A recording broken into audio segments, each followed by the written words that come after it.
الله الرحمن الرحيم قال الله تعالى في سورة الأنبياء لقد أنزلنا إليكم كتابا فيه ذكركم أفلا تعقلون صدق الله العظيم رب اشرح لي صدري ويسر لي أمري واحلل عقدة من لساني يفقهوا قولي رب يسر ولا تعسر وتمم بالخير آمین یا رب العالمین۔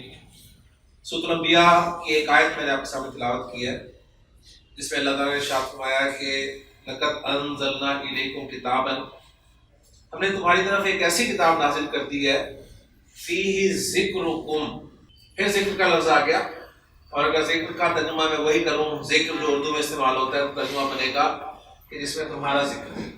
افلا تعقلون، کیا تم عقل نہیں کرتے؟ تو ذکر کے معنی ذکر اگر رکھے جائیں اس آیت میں تو پتہ یہ چلتا ہے کہ اللہ تعالیٰ نے فرمایا ہے کہ قرآن میں میرا آپ کا ہم سب کا ذکر ہے، لیکن ہم عقل نہیں کرتے۔ قرآن میں میرا ذکر ہے، آپ کا ذکر ہے، ہم سب کا ذکر ہے، پتہ ہی نہیں چلتا۔ کیوں نہیں پتہ چلتا؟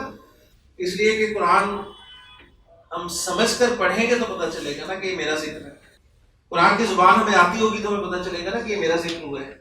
مسئلہ پھر وہی زبان، لینگویج بیریئر، جس کے لیے ہم یہاں پر اللہ کی توفیق سے اس کے فضل سے اکٹھے ہوئے ہیں۔ اور اگر ذکر کے معنی میں نصیحت کے رکھو اس آیت میں تو ترجمہ کچھ یوں بنتا ہے کہ اللہ تعالیٰ نے فرمایا کہ لقد انزلنا الیکم کتابا، ہم نے تمہاری طرف ایک ایسی کتاب نازل کر دی ہے فیہ ذکر اللہ، جس میں تمہارے لیے نصیحت ہے۔ افلا تعقلون، کیا تم عقل نہیں کرتے؟ تو قرآن مجید میں میرے لیے، آپ کے لیے، ہم سب کے لیے نصیحت ہے، اور نصیحت میں ہم تفصیل سے بات کر چکے ہیں۔ اللہ تعالیٰ سے دعا ہے کہ اللہ تعالیٰ ہمیں قرآن مجید کو سمجھ کر پڑھنے کی توفیق عطا فرمائے۔ انشاءاللہ تعالیٰ جب ہمیں قرآن مجید سمجھ آنے لگ جائے گا تو پھر اگلی منزلیں جو ہے وہ انشاءاللہ ہمارے لیے آسان ہو جائیں گی۔ لسان القرآن کورس کا باقاعدہ آغاز ہم کر چکے ہیں۔ کورس کا نام آپ کے سامنے آ گیا لسان القرآن، اور لسان القرآن لینگویج آف دا قرآن، یعنی قرآن کی زبان جو ہے وہ عربی زبان ہے، جو کہ میری، آپ کی اور قرآن ماننے والے اکثر لوگوں کی زبان نہیں ہے، لہٰذا ہم اس زبان کو الف بے سے سیکھنے کی کوشش کریں گے، اور میں نے الف بے سے آپ کو عربی زبان سکھانی شروع کر دی ہے، اور اردو میں آپ کو عربی سکھاؤں گا۔ عربی میں عربی سیکھنا شاید مشکل ہوگا، لیکن اردو میں انشاءاللہ تعالیٰ آپ سیکھ جائیں گے، کیونکہ جو زبان ہمیں آتی ہے وہ ہماری اپنی زبان ہے جو کہ اردو ہے۔ مجھے ایک چھوٹی سی بات اپنے دوست کی یاد آ گئی۔ ایک مرتبہ اس نے اپنے ایک دوست سے پوچھا کہ یار تمہیں انگریزی سمجھ میں آتی ہے؟ اس نے کہا آتی ہے، اگر اردو میں بولی جائے۔ انشاءاللہ تعالیٰ آپ کو عربی آئے گی اور میں آپ کو اردو میں سکھاؤں گا انشاءاللہ۔ تو ہم نے باقاعدہ آغاز کر دیا لسان القرآن کورس کا الفابیٹ سے، جنہیں ہم عربی میں حروف الہجا کہیں گے، اردو میں آپ انہیں حروف تہجی کے نام سے جانتے ہیں۔ ان حروف کی کل تعداد ہمارے سامنے آ گئی ہے 28 ہے، اور ان حروف کی ایک اپنی پروننسیشن ہے، اور حروف کو پروناؤنس کرنے کا طریقہ میں نے آپ کو بتا دیا ہے، اصول بتا دیا ہے کہ وہ حرف جس کے آخر میں آپ کو اردو پڑھتے ہوئے ایک ہی آواز آتی ہے، اس کو آپ نے عربی میں آ کی آواز کے ساتھ پڑھنا ہے۔ آپ اس کورس میں کیا سیکھ رہے ہیں یہ آپ کو پتہ کیسے چلے گا؟ آپ کو پتہ چلے گا، آپ نے کمپیریزن کرنا ہے اپنے کل سے۔ اس کلاس میں آنے سے پہلے آپ کو کیا پتہ تھا، اور اس کلاس میں آ کے آپ کو کیا پتہ چلا؟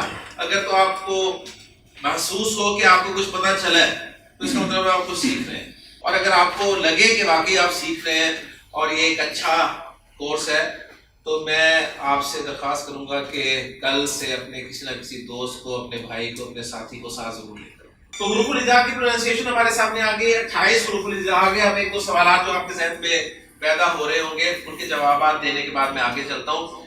ایک سوال آپ کے ذہن میں یہ پیدا ہوا ہوگا کہ میں نے کیوں ترتیب اچھی پلیت چینج کی ہے الفابیٹ کی، یعنی اردو میں ہم نے نون کے بعد واو دیکھا تھا، پھر ہا دیکھا تھا، ایسے ہی تھا نا، لیکن میں نے یہاں پر ہا کو پہلے لکھا، اس کے بعد واو اور یا کو لکھا، تو میں نے واو اور یا کو یہاں پر اکٹھا لکھا۔ تو اس سوال کا جواب یہ لے لیں کہ یہ میں نے ترتیب جو آپ کے سامنے رکھی ہے ڈکشنری کی ترتیب ہے۔ ڈکشنری میں آپ کو کوئی لفظ اگر ڈھونڈنا ہوگا، عربی کی ڈکشنری کی بات کر رہا ہوں، تو آپ کو ترتیب یہ ملے گی، یعنی نون کے بعد آپ کو ہا ملے گا، پھر واو ملے گا۔ یہ نہ ہو کہ آپ ڈکشنری دیکھتے ہوئے نون کے بعد آپ کو واو نہ ملے تو آپ دکاندار کے پاس واپس چلے جائیں کہ جس میں واو والے صفحے ہی نہیں ہے، ایسا نہیں ہوگا، وہ ہا کے بعد آپ کو ملے۔ اور یہ وجہ کیا ہے اس کی؟ یہ واو اور یا جو ہے یہ عربی کے ویک لیٹرز ہوتے ہیں، یہ اکثر آپس میں تبدیل ہوتے رہتے ہیں، واو یا بن جاتا ہے، یا واو بن جاتا ہے، تو اس لیے ڈکشنری والوں نے انہیں ایک ہی جگہ پہ رکھ دیا۔ یہ ایک ایکسٹرا انفارمیشن میں نے آپ کو دی ہے، اس کا کورس سے کوئی فی الحال تعلق نہیں ہے۔ دوسرا سوال آپ کے ذہن میں جو پیدا ہوا ہوگا وہ یہ ہوگا کہ میں نے آپ سے کہا تھا کہ کوئی بھی حرف ان میں سے ایسا نہیں ہے جو ہم اردو میں نہ جانتے ہوں، سارے کے سارے ہم اردو میں جانتے ہیں، ہر حرف کو جانتے ہیں، لیکن ایک حرف ایسا بھی ہے جو میں نے آپ کے سامنے بورڈ پہ نہیں لکھا لیکن قرآن مجید میں آپ کو لکھا ہوا ملتا ہے، اور وہ حرف ہے حمزہ۔ حمزہ میں نے ان حروف میں نہیں لکھا۔ اب میں اس کا جواب دینے لگا ہوں کہ میں نے حمزہ کیوں نہیں لکھا۔ اچھا، اس کا سادہ سا اور بالکل معصومانہ جواب تو یہ ہے کہ حمزہ میں نے اس لیے لکھا کہ دیکھیں کتنی پیاری ترتیب تھی، 7 کی 4 روز میں، تو 7 کو 4 سے ملٹیپلائی کیا 28 آ گیا جواب، تو حمزہ میں کہاں فٹ کروں گی، میری ترتیب خراب ہو گئی تھی، تو میں نے اس لیے نہیں لکھا۔ لیکن اس کا جو ٹیکنیکل جواب ہے وہ یہ ہے کہ حمزہ کو گرامر والے الگ سے حرف کنسیڈر ہی نہیں کرتے، وہ کہتے ہیں ٹوٹل آپ کے جو حروف ہیں الفابیٹ ہیں وہ 28 ہیں، ٹھیک ہے؟ تو پھر حمزہ کیوں لکھا ہوا ہے، قرآن میں کیوں لکھا ہوا ہے، عربی میں کیوں لکھا جاتا ہے؟ اب میں اس کا جواب دینے لگا ہوں، بات سمجھ میں آ گئی؟ اس کے لیے ایک چیز ہمیں سمجھنی پڑے گی۔ مجھے بتائیے کہ یہ لام ہے، لام کے نیچے کیا لگا ہوا ہے؟ یہ زیر آپ کو آتی ہے۔ اگلا حرف سین ہے، سین کے اوپر کیا لگا ہوا ہے؟ زبر، ماشاءاللہ۔ اس کے بعد نون ہے، نون کے اوپر کیا ہے؟ پیش، ایکسیلنٹ۔ تو یہ جو زبر، زیر اور پیش ہے یہ حرکات کہلاتی ہیں، عربی میں انہیں کہتے ہیں حرکات۔ حرکت کا اپوزٹ کیا ہوتا ہے؟ جامد، سکون۔ تو یہ جو آپ کو لام کے اوپر نظر آئی ہے نا علامت، ایسے جو ڈالی ہے میں نے، یہ سکون کی علامت میں ڈالی ہے، جسے آپ جزم کی علامت بھی کہتے ہیں۔ عام طور پہ یہ علامت آپ کو ایسے ڈلی ہوئی ملتی ہے، لیکن میں نے اس کے لیے یہ علامت اس لیے اختیار کیا ہے کہ جب میں یہ ڈالوں گا تو یہ مکس ہو سکتی ہے پیش کے ساتھ، اور پیش مکس ہو سکتی ہے اس کے ساتھ، تو اسی چکر میں ہم رہیں گے۔ آپ پوچھیں گے یہ پیش ہے کہ جزم ہے، یہ جزم ہے کہ پیش ہے، آپ بھی کنفیوز نہ ہو، میں بھی کنفیوز نہ ہوں، اس لیے ہم نے سکون کے لیے یہ علامت جو ہے اختیار کیا ہے۔ تو 3 حرکتیں اور 1 علامت سکون ہے۔ اب میں جواب دینے لگا ہوں کہ حمزہ میں نے کیوں نہیں شامل کیا، اس کا ٹیکنیکل جواب دینے لگا ہوں۔ گرامر والوں کے نزدیک حمزہ الگ سے کوئی حرف نہیں ہے، الف حمزہ ہو جاتا ہے، الف حمزہ بن جاتا ہے، الف حمزہ کہلاتا ہے جب الف پر کوئی حرکت آ جائے، زبر آ جائے، زیر آ جائے، پیش آ جائے، یا الف پر سکون کی علامت آ جائے۔ ان چاروں صورتوں میں آپ نے اس کو الف نہیں کہنا بلکہ کیا کہنا ہے؟ یہ حمزہ ہے۔ اب اس حمزہ کو لکھنے کا ایک طریقہ یہ ہے، میں آپ کو اس وقت حمزہ کی کتابت نہیں سکھا رہا کہ حمزہ کو کیسے کیسے لکھا جاتا ہے، یہ میرا ٹاپک نہیں ہے، میں صرف آپ کو الفابیٹ کی گنتی پوری کر کے دے رہا ہوں۔ یہ بھی حمزہ ہے جی، یہ بھی حمزہ ہے، یہ بھی حمزہ ہے، یہ بھی حمزہ ہے، اور یہ تو ہے ہی حمزہ۔ تو وہ الف جس پر کوئی حرکت ہو اسے آپ نے الف نہیں کہنا بلکہ حمزہ کہنا ہے، یا وہ الف جس پہ علامت سکون ہو اسے آپ نے الف نہیں کہنا بلکہ حمزہ کہنا ہے۔ تو اب آپ کو بات سمجھ میں آ گئی ہوگی کہ حمزہ کو الگ سے حرف کیوں نہیں کنسیڈر کیا گیا۔ انہوں نے کہا الگ سے کوئی حرف نہیں ہے، یہ الف ہی حمزہ بن جاتا ہے، الف ہی حمزہ ہو جاتا ہے، الف ہی حمزہ کہلاتا ہے جب اس پہ 3 حرکتوں میں سے کوئی حرکت آ جائے یا وہ ساکن ہو جائے۔ اب الحمدللہ آپ کو یہ پتہ چل گیا ہے کہ حمزہ اور الف میں کیا فرق ہے، اور میں آپ کے سامنے اگر کچھ لفظ لکھوں عربی زبان کے، قرآن مجید کے، اور آپ سے کہوں کہ جی آپ مجھے غور کر کے بتائیے کہ اس میں الف ہے یا نہیں ہے، اس میں حمزہ ہے یا نہیں ہے، تو امید کرتا ہوں آپ جواب دیں۔ نبی کریم صلی اللہ علیہ وسلم پر جو پہلی وحی نازل کی گئی وہ تھی اقرا۔ تو اقرا لفظ میں آپ کے سامنے لکھتا ہوں، قرآن مجید کا لفظ ہے۔ میرا سوال آپ سے یہ ہے کہ اقرا لفظ میں الف ہے؟ نہیں۔ اقرا لفظ میں الف ہے؟ نہیں ہے نا؟ یہ کیا ہے؟ حمزہ۔ کیوں؟ کیونکہ اس میں حرکت آ رہی ہے۔ یہ کیا ہے؟ حمزہ۔ کیوں؟ اس میں سکون کی علامت۔ تو اقرا لفظ میں الف نہیں ہے، اقرا لفظ میں آپ نے حمزہ کہنا ہے۔ آپ کہیں گے کہ الف تو ہے لیکن اسے آپ نے الف کہنا نہیں ہے، حمزہ کہنا ہے، کیونکہ اس میں حرکت آ رہی ہے یا سکون کی علامت آ رہی ہے۔ تو ماشاءاللہ جی آپ کے سامنے اگر قرآن مجید میں کوئی بھی لفظ آ جائے تو آپ الف اور حمزہ کا فرق جو ہے وہ کر سکتے ہیں، ٹھیک ہے۔ ایک دوسرا لفظ لکھتا ہوں اور اس کے بعد اپنی کہانی کو آگے لے کے چلتے ہیں۔ قرآن مجید کا ہی لفظ ہے اور وہ ہے جی انسان. انسان لفظ میں الف ہے, انسان لفظ میں حمزہ ہے, دونوں ہیں. کہاں پر الف ہے اور کہاں پر حمزہ ہے؟ یہ جو ہے جی نون سے پہلے جو ہے وہ حمزہ ہے اور نون سے پہلے ہی الف ہے. بات کلیئر ہوگی؟ تو الحمدللہ جی آپ نے الف اور حمزہ کا فرق کر دیا. بعد میں پھر وہی کروں گا, کمپیریزن اپنا ضرور کریں. کیا آپ کو الف اور حمزہ کا فرق پتا تھا؟ اگر نہیں پتا تھا تو اس کا مطلب ہے اس کلاس میں آپ کو سیکھ رہے ہیں. آپ کو حروف الہجاء کی پروننسیشن کا اصول پتا تھا؟ اگر نہیں پتا تھا تو اس کا مطلب ہے آپ کو سیکھ رہے ہیں. ٹھیک ہے, اس سے انشاءاللہ تعالیٰ جو ہے وہ خوشی بھی حاصل ہوتی ہے اور امید بنتی ہے کہ انشاءاللہ ہم سیکھیں گے. کلیئر ہو گیا نا؟ اور یہ میرا وعدہ ہے آپ سے کہ میں نے آپ کو عربی انشاءاللہ اردو میں سکھانی ہے. اردو پڑھتے پڑھتے ہمارا کورس ختم ہو جانا ہے, عربی ویسے آپ کو آ گئی ہونی ہے ٹھیک, اور انشاءاللہ بھی اردو آپ کی ٹھیک ہونی شروع ہو جاتی ہے. تو اقرا لفظ میں نے آپ کے سامنے لکھا, اس میں آپ نے الف اور حمزہ کو پہچان لیا. انسان آپ کے سامنے لفظ میں نے لکھا, آپ نے الف اور حمزہ کو پہچان لیا. اب میرے ایک دو چھوٹے چھوٹے سوال آتے ہیں کیونکہ ہم کورس کو آگے لے کے چلنے کی کوشش کریں گے. آپ سے میرا سوال یہ ہے, آپ مجھے بتائیں گے کہ انسان کیسے بنا؟ مٹی سے بنا. وہ بالکل صحیح اپنی جگہ پہ تھے, کیونکہ میں یہی پوچھ رہا تھا جی انسان کیسے بنا. تو انسان جو ہے یہ حروف الہجاء اور یہ حرکات اور علامات سکون جو ہے, علامت سکون سے مل کے اصول ہے. ٹھیک ہے, باقی وہ مٹی سے بنا. یہ تو ہم ابھی اس فکر میں جا ہی نہیں رہے نا, ہم اس وقت فوکس کر رہے ہیں عربی لینگویج پہ. تو میرے سوالات جو ہوں گے وہ بھی فی الحال عربی کے حوالے سے ہوں گے. تو باقی جزاک اللہ خیر, آپ دونوں کے جواب پہلے ٹھیک ہے. تو انسان جو ہے یہ ہم نے حروف اور حرکات جنہیں ہم علامات بھی کہہ سکتے, ان کے ملنے سے انسان بنا. ان کے ملانے سے ہی اقرا بنا اور ان کو ہی ملا کر آپ بے شمار الفاظ بنا سکتے. ایسے ہی تیسرا آپ سے ایک چھوٹا سا سوال, انسان کیا ہے؟ مجھے یہ جواب دیجیے, انسان اشرف المخلوقات ہے, انسان سب سے افضل ہے. مجھے جواب یہ چاہیے تھا کہ انسان ایک لفظ ہے. تو حروف اور حرکات کے علامات کے ملنے سے لفظ بنتے ہیں. کیا بنتے ہیں جی؟ لفظ بنتے ہیں, لفظ نہیں بنتے. آپ لفظ بناتے رہے عرصے سے, تو لفظ کو لفظ کہنا غلط ہے, غلط نہیں ہے. لفظ کی جمع آپ کو آتی ہے الفاظ, ناٹ الفاظ. جب اچھی اردو بولنے کی کوشش کرتے ہیں نا, پتہ نہیں خام کے زیر لگا دیتے ہیں لفظ کے نیچے, حرف کے نیچے, کہ ذرا شاید اچھی اردو بن رہی ہے. الفاظ نو, الفاظ, الفاظ لفظ کی جمع الفاظ. تو حروف اور حرکات یعنی علامات کے ملنے سے لفظ بنتے ہیں. لفظ کی جمع الفاظ. حروف عربی کا لفظ ہے, حرکات عربی کا لفظ ہے, علامات عربی کا لفظ ہے, لفظ عربی کا لفظ ہے. مجھے بتائیں, ابھی ہم نے عربی تو پڑھی نہیں اور عربی ہی پڑھ رہے ہیں. یعنی وہ جو میں نے بات کی تھی نا کہ ہماری بولی جانے والی زبان اردو میں 80 سے 85% الفاظ عربی کے ہیں اور ہمیں پتہ ہی نہیں ہے. یعنی اتنی عربی آپ اندر لے کے بیٹھے ہیں, آپ کے اندر موجود ہے, آپ کو پتہ ہی نہیں.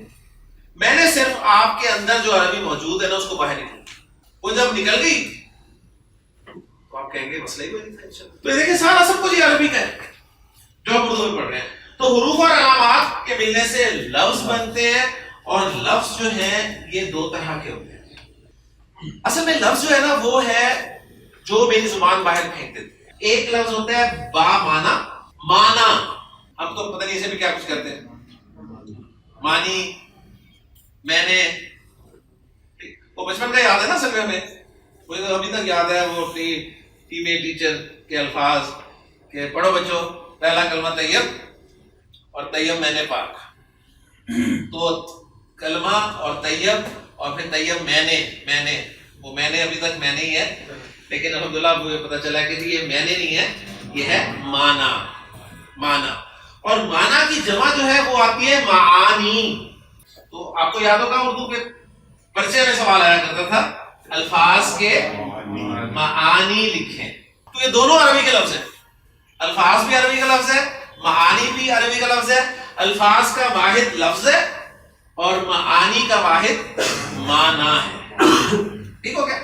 تو لفظ جو ہے یا تو با معنی ہوگا یعنی میننگ فل ہوگا، یا پھر لفظ جو ہے وہ بے معنی ہوگا یعنی میننگ لیس ہوگا. ہمارے کورس کا کیا نام ہے؟ لسان القرآن، قرآن کی زبان. اور ہم یہ کیوں سیکھ رہے ہیں؟ قرآن کو سمجھنے کے لیے. تو مجھے بتائیے قرآن میں کوئی بے معنی لفظ ہو سکتا ہے؟ نہیں ہو سکتا نا. لہٰذا یہ تو ہم اپنے کورس سے باہر نکال، نہ اس کے بارے میں ہم جانیں گے کیسے کیا کہتے ہیں، اس کا نام کیا ہوتا ہے. ہمارا اسکوپ جو ہے قرآن مجید، ہماری ساری گفتگو، ہمارا سارا کورس جو ہے بامعنی لفظ یعنی بامعنی الفاظ کے گرد ہی گھومے. بامعنی لفظ کو عربی گرامر میں کلمہ کہتے ہیں. ہاں جی، اگر میں کلمہ کے ہجے آپ سے کروانا چاہوں اس میں کون کون سے لیٹرز یوز ہوئے ہیں تو آپ بالکل کر سکتے ہیں نا جی. کاف، لام، میم. ہاں اب یہ جو ہے نا اس کے بارے میں تھوڑا سا میں آپ کو بتاؤں گا کیونکہ یہ لیٹر آپ کو یہاں پر کہیں نظر نہیں آیا. کلمہ کے جو لیٹرز ہیں اس میں کاف ہے، لام ہے، میم ہے اور یہ آخری لیٹر ہے جو کہ آپ کو اس میں نظر نہیں آیا. ایک آواز آئی تھی جی ہا ہے. اچھا ہا تو یہ ہے، اس میں دو نقطے لگے ہوئے تو یہ ہا نہیں ہے، اس کا مطلب ہے بات سمجھ رہے ہیں نا. تو اس کو سمجھ لیں، یہ جو ہے نا وہ ہا، اس کو میں آسان لفظوں میں بتاتا ہوں، وہ ہا جس کے اوپر دو نقطے لگے ہوں وہ کہلاتی ہے جی گولتا. اس کا آسان نام دیا ہے. مشکل چاہیے تو وہ بھی ہے میرے پاس، لیکن آسانی کی طرف ہم جائیں گے. اصل میں یہ تا جو ہے نا تا، یہ کہلاتی ہے لمبی تا اور یہ تا کہلاتی ہے گول. تو یہ دونوں تا ہیں. اچھا یہ لمبی سے گول کیسے ہوگی؟ یہ سوال پیدا ہوا. لمبی تا تھی، ہم نے تو لمبی تا پڑھی تھی نا، یہ گول کیسے ہوگی؟ میں آپ کو دکھاتا ہوں گول کر کے. یہ تھی نا، اس کا ایک سرا یہ ہے، اس کا ایک دوسرا سرا یہ ہے. ان دونوں سروں کو میں نے اوپر ملایا، نقطے اندر آ گئے، اٹھا کے باہر کر دیا تو لمبی گول ہوگی. تو مشکل کام تھا، لمبی تا گول تا بن گئی. اچھا اب فرق نوٹ کر لیں، یہ جو لمبی تا ہے نا یہ کسی بھی لفظ کے شروع میں بھی آ سکتی ہے، درمیان میں بھی آ سکتی ہے، اینڈ میں بھی آ سکتی ہے. کتاب عربی کا لفظ ہے کتاب، تو تا درمیان میں ہے نا. میں اب لفظ آپ کے سامنے لکھوں عربی میں بنت، بنت کہتے ہیں لڑکی کو، بیٹی کو، تو یہاں پر تا جو ہے وہ اینڈ پہ آ رہی ہے. ٹھیک ہے، اسی طرح کوئی تا سے شروع ہونے والا لفظ بولے، ترتیب، ایکسلنٹ. تو اس لفظ میں تا شروع میں بھی ہے، درمیان میں بھی ہے. تو لمبی تا شروع میں بھی آ سکتی ہے، درمیان میں آ سکتی ہے، اینڈ پہ بھی آ سکتی ہے. لیکن جو گول تا ہے نا یہ صرف اینڈ پہ آتی ہے. یہ نہ تو شروع میں ہوگی نہ درمیان میں ہوگی. گول تا سے پہلے ہمیشہ زبر حرکت ہوگی. مثلا میں آپ کے سامنے ایک لفظ لکھ رہا ہوں جی، آپ سے کہوں جی نون پہ حرکت لگانی ہے، کون سی لگائیں گے آپ؟ کیوں؟ آپ کو پتہ چل گیا اصول کہ گول تا سے پہلے ہمیشہ کون سی حرکت ہوتی ہے؟ زبر. اس لیے آپ بے خوف و خطر زبر ہی لگائیں گے، نہ زیر لگا سکتے ہیں نہ پیش لگا سکتے ہیں. اسی طرح چیزیں جو ہے نا وہ ہمارے نالج میں آتی ہیں اور ہم پھر لرن کرتے رہتے ہیں. کچھ اصول ہمارے ذہن میں جو ہے وہ چلتے رہتے ہیں اور ہم بنا لیتے ہیں. لمبی تا اور گول تا جب لفظ کے آخر میں آئے، اس کے آخر میں لمبی تا ہے، اس کے آخر میں گول تا ہے. جب آپ نے اسے پڑھنا ہے نا تو یہاں پر آپ نے تا کی آواز دینی ہے. جنت، جنت، جنت، تا کی آواز آ رہی ہے نا، جنت. لیکن جب گول تا پہ لفظ اینڈ ہو رہا ہو نا تو آپ نے تا کی آواز نہیں دینی بلکہ ہا کی آواز میں اسے بولنا ہے، جنہ. اس لیے آپ دیکھیں اکثر آپ کو اتفاق ہوگا کہ الحمدللہ ہمیں شوق ہے، سب کو اللہ تعالیٰ اور زیادہ عطا کرے، اذان کہنے کا، تکبیر پڑھنے کا. بہت اچھی بات ہے، لیکن کیا ہی بہتر ہے کہ اگر ہم الفاظ کو سیکھ کر بولیں. آپ تکبیر کہہ رہے ہیں، اللہ اکبر، اللہ اکبر، اشہد ان لا الہ الا اللہ، اشہد ان لا الہ الا اللہ، اشہد ان محمد رسول اللہ، اشہد ان محمد رسول اللہ، حی علی الصلاۃ. ٹھیک ہے. اچھا حی علی الصلاۃ اکثر میں نے سنا ہے، حی علی الصلاۃ، حی علی الصلاۃ، کیونکہ صلاح ہے نا، صلاح بولتا ہے تو انہیں پتہ صلاۃ ہے تو حی علی الصلاۃ. قد قامت الصلاۃ، قد قامت الصلاۃ، قد قامت الصلاۃ، قد قامت الصلاۃ. بولتا ہے تو آپ نے اگر بولتا پہ رکنا ہے تو تا کی آواز نہیں آنی چاہیے، ہا کی آواز آنی چاہیے. ٹھیک ٹھیک ہے. اب آپ تکبیر آپ خود مزہ آئے گا تکبیر کہنے. بامعنی لفظ کو گرامر کی اصطلاح میں کلمہ کہتے ہیں. رزلٹ یہ نکلا کہ قرآن مجید میں جو بھی لفظ آپ کو ملے گا وہ کلمہ ہوگا. اب کلمہ اس کی 3 اقسام ہیں. اقسام نہیں ہے، اقسام. قسم عربی کا لفظ ہے کائنڈ، اور قسم کی جمع اقسام. تو کلمہ کی 3 اقسام ہے. کلمہ کی 3 اقسام. کلمہ کی پہلی قسم جو ہے اس کا نام ہے اسم، جسے آپ اسم کہتے ہیں. بچپن سے اسم کہتے ہیں. اسم تو یہ اسم نہیں ہے، یہ ہے اسم. جب آپ کسی سے نام پوچھتے ہیں تو آپ یہ کہتے ہیں کہ آپ کا اسم، کہتے ہیں کہ آپ کا اسم کیا ہے. اس وقت آپ کی اردو بھی ٹھیک ہو جاتی ہے. اسم. تو کلمہ کی پہلی قسم ہے اسم، دوسری قسم ہے فعل، اور تیسری قسم ہے حرف، جسے ہم حرف کہتے ہیں. حرف اصل میں یہ اسم، فعل اور حرف. اسم، فعل، حرف، یہ تینوں لفظ عربی کے. کلمہ لفظ عربی کا ہے. اب اردو میں استعمال کرتے ہیں. تو پہلا جو رزلٹ آپ سامنے آیا تھا وہ یہ آیا تھا کہ قرآن مجید کا جو بھی لفظ ہے وہ کلمہ ہے. اور اب اس رزلٹ کو ہم اگر ریوائز کریں تو یوں کہہ سکتے ہیں قرآن مجید کا جو بھی لفظ ہے وہ یا تو اسم ہے، یا فعل ہے، یا حرف. اور یہیں سے ہمارا لسان القرآن کورس کا سلیبس بھی جو ہے وہ متعین ہو جاتا ہے کہ ہم نے لسان القرآن کورس میں 3 چیزیں پڑھنی ہیں: اسم، فعل اور حرف.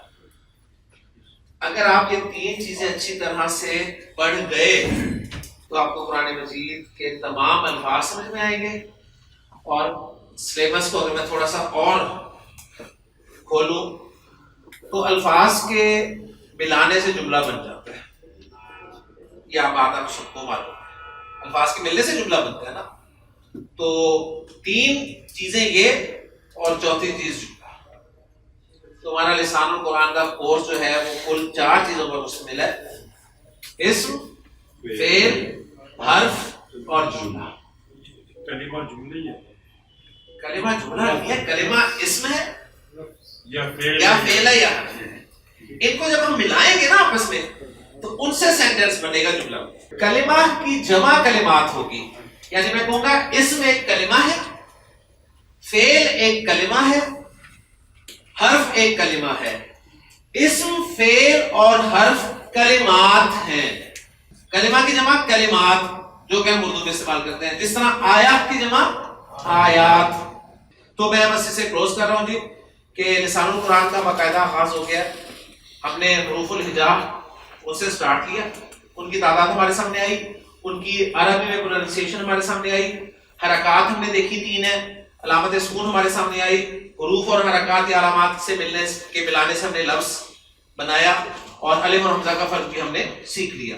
لفظ کی 2 اقسام تھی: بامعنی، بے معنی. بے معنی کو ہم نے باہر نکال دیا. بامعنی کو ہم نے دیکھا گرامیٹیکلی کلمہ کہا جاتا ہے، اور کلمہ جو ہے یا اسم ہوتا ہے یا فعل ہوتا ہے یا حرف. سبحانک اللہم و بحمدک، اشہد ان لا الہ الا انت، استغفرک.